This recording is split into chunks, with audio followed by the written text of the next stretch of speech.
Welcome to Nandidhwajam YouTube channel. ఈరోజు మనం పుష్పగిరిని గురించి తెలుసుకుందాం. పుష్పగిరి ఎక్కడుందంటే కడప జిల్లాలో ఉంది.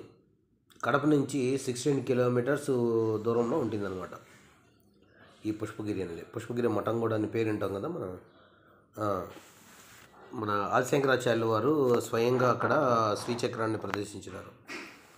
ఇది పెన్నా నది దగ్గర ఉంటుంది. అంటే ఇటువైపు వచ్చేసి పుష్పగిరి ఊరు ఉంటుంది. దాటుకున్న తర్వాత టెంపుల్ వస్తుంది, మధ్యలో పెన్న పోతుంది.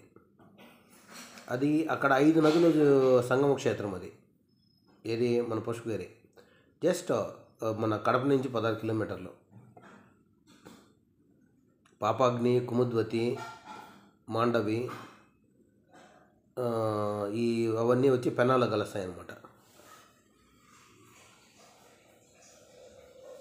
అది వైష్ణవులకి, శైవులకి అందరికీ ఇద్దరు పుణ్యక్షేత్రం. అది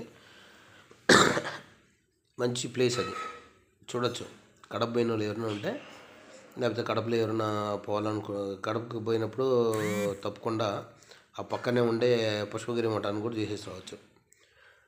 అక్కడ ఆదిశంకరాచార్యులు పూజ చేసినటువంటి చంద్రమౌళేశ్వర లింగం ఉంది. ఆయన ప్రతిష్ఠించినటువంటి శ్రీచక్రం ఉంది అక్కడ. చాలా మంచి ప్లేస్ అండి.